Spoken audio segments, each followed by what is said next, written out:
It's incredible playing French against the French teams with this atmosphere, and then the only objective for us is enjoy, and we are here for that, and I think that we can do today. Question pour la joueuse. Justement, est-ce qu'elles ont souffert de l'absence de rotation? Parce que physiquement, elles ont l'air d'avoir plutôt bien tenu. Question for you: did you suffer from the lack of players physically? Or? I mean, of course, it's not easy to play in the 7, and especially on the position where I play, like 4-5, the post players, we were only 2. So I almost forgot how it's to play with the French team, because I played here 1 year, and I know that league is like so physical. And so now I remember better after those games. But of course it's not easy. But like, what else we could do? We should give up? No. Like, we came here, we fought till the end, and I have to. Okay, we lost by 25, but I have to say, like, I'm proud of my team because we were under. Okay, this is not. I don't want to say excuses, but it is what it is. And like, we were undersized, we were young, we were 7, but we didn't give up. So I'm proud. Great.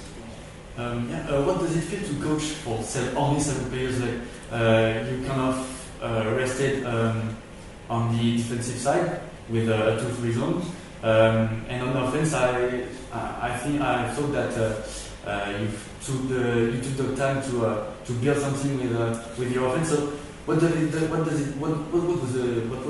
the game plan for tonight? Okay, it's a difficult game plan, no? Because we are 7 players and we have 3 younger players, okay? But we try to play like we play and try to make a difficult game for them, switch with man-to-man, with some defense, with some kind of defense.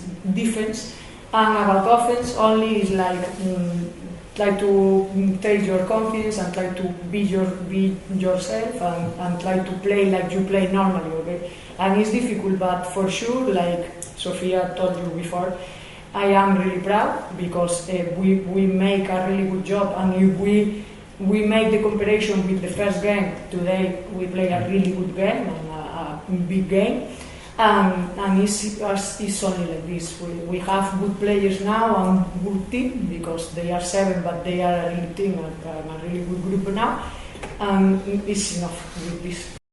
Well, I think every time we play at home, it's a motivation for us, for the fans, for everybody that comes to see us. We need to do good, we need to do enjoyable for them, and I think that was the motivation today. Not much about the game because we won there by a lot, and it was kind of, we knew that we could win at home, but it was more about the fans and make it good for them before the Christmas break. Alors, ça n'a pas été un match parfait. Comment expliquez-vous peut-être les maladresses dans les tirs notamment? J'ai l'impression aussi que vous n'avez pas été aussi agressif que d'habitude en défense. It was too much enough. In the first half. I forgot to start the question, comment expliquer un petit peu les maladresses dans les tirs et puis aussi la défense qui m'a pas semblé aussi agressive que d'habitude. How can you explain that the shooting wasn't the best and that the defense either wasn't the best? I think these kind of teams where it happens almost the same against Angers. I think they are harder to play because they don't have nothing to lose, and we are like step by step. When we go harder, when we press them, we know that we're going to be better. And I think we needed to push a little bit more today. But I have all the respect for them because they came here with the people that they had, and they tried to do their best. And I think they did a really good game for the team right now. Vous avez l'impression que les joueuses adverses étaient meilleures qu'au match aller? I think yes, maybe it's because they didn't depend so much on the Americans like they did in the game there, and they probably share more the ball, they played better as a team, and they believe more in each other. I think they knew that they don't have nothing to lose and they could give everything that they have. Est-ce que c'est un bon match de préparation pour la suite? normalement en Eurocup pour you? Un bon match, c'est toujours difficile de dire si ça va être un bon support ou pas, parce que je pense que plus on va avancer dans la compétition, plus l'adversité va être meilleure entre guillemets. Après, il fallait quand même rester sérieux et discipliné, même si on ne l'a pas fait de façon constante.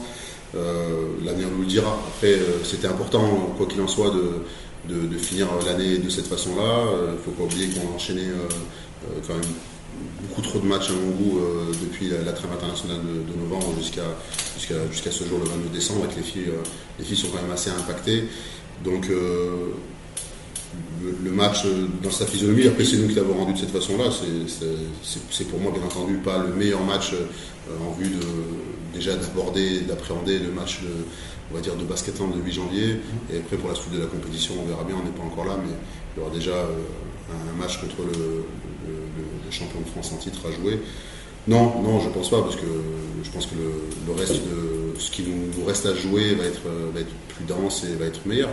Mais après, je rejoins Sandra sur le fait que ce soir, on a joué une équipe de Tenerife qui avait rien à perdre, on va dire, et qui a joué complètement libéré, qui a joué bien plus en équipe que ce qu'elle a pu faire au match aller, ce qui nous a obligés à faire aussi des choses un peu différentes.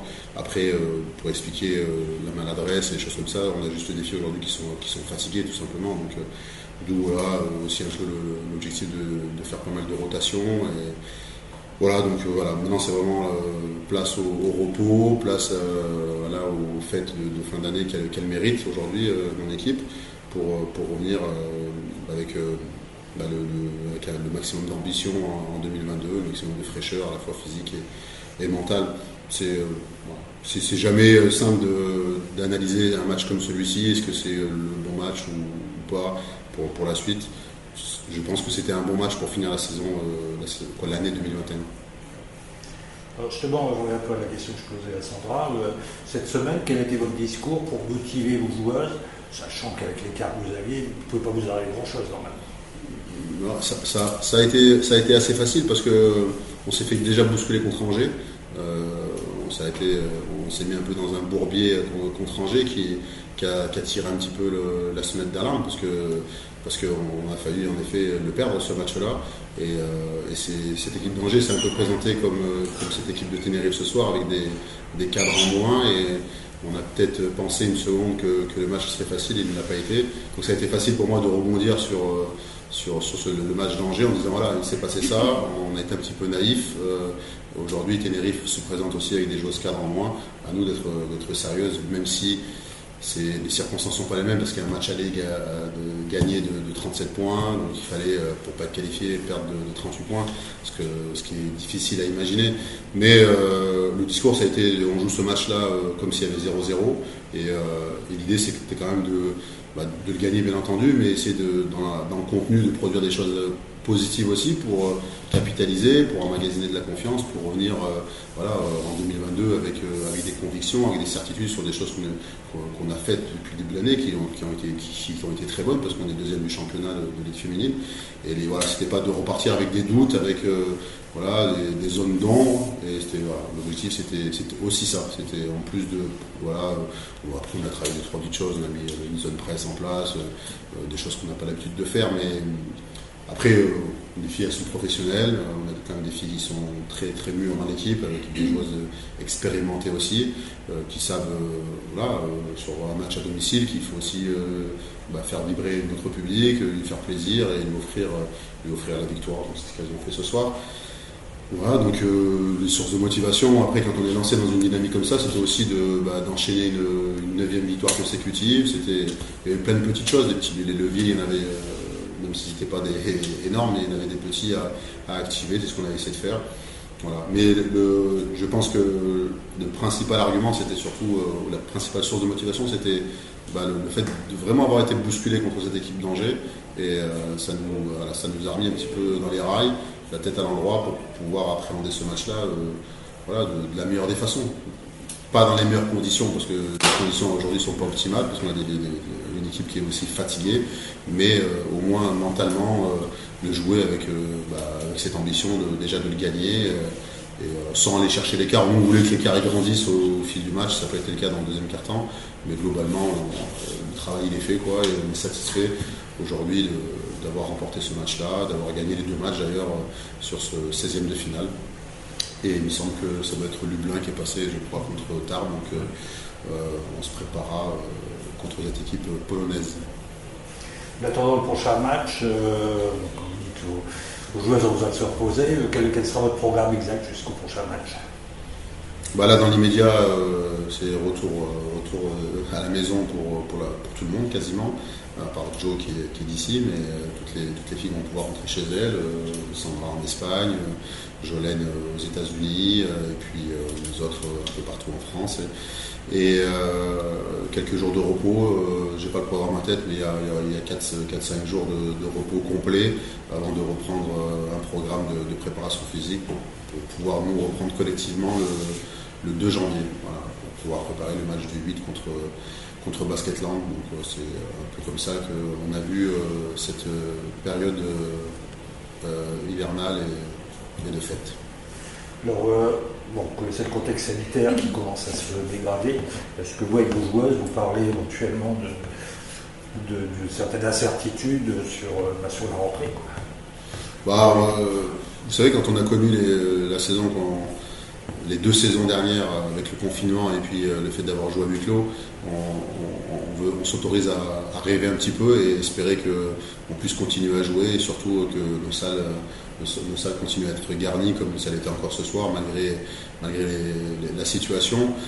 Voilà, donc, on est surtout vigilant par rapport à nous déjà parce qu'on sait que c'est une période où il va y avoir beaucoup de brassage pendant ces fêtes de Noël et de fin d'année tout simplement. Donc elles sont juste bienveillantes par rapport à ça, vigilantes au fait d'éviter d'amplifier les risques. Voilà. Mais après pour le reste, je vous avoue que nous on s'autorise justement à rêver de pouvoir jouer encore dans des salles avec du public.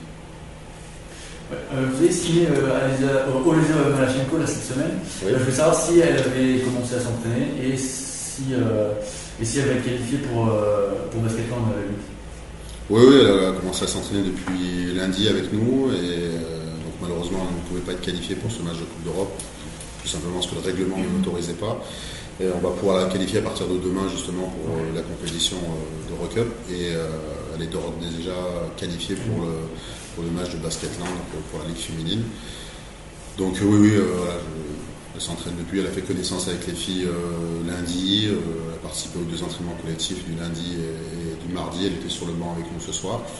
Et voilà, c'est une fille qui va nous apporter une compétence qu'on n'avait pas jusqu'à présent avec son tir extérieur, en tout cas sur le poste 4, et son expérience aussi tout simplement du niveau international, parce qu'elle a quand même pas mal d'expérience sur ce type de compétition-là. Elle connaît déjà le championnat de France, elle connaît déjà l'intensité ou la densité qu'exige notre championnat de France. Bon, c'était aussi important pour nous de cibler un profil qui pouvait s'intégrer et s'adapter rapidement à la Ligue féminine. Et en dehors de la fatigue, pas de bobo, est-ce que toute l'équipe on va avoir 10 joueuses probablement Oui, globalement, à part bien entendu des coups, des choses comme ça, mais on a une équipe qui est plutôt en bonne forme et jusqu'à ce soir en tout cas c'était le cas et justement on va bien compter sur l'ensemble de l'effectif à partir de la reprise du 2 janvier si les dames respectent bien le programme qu'on leur a transmis. Voilà, c'est l'occasion de vous souhaiter en tout cas de bonnes fêtes à tous. Bonne année, plaisir.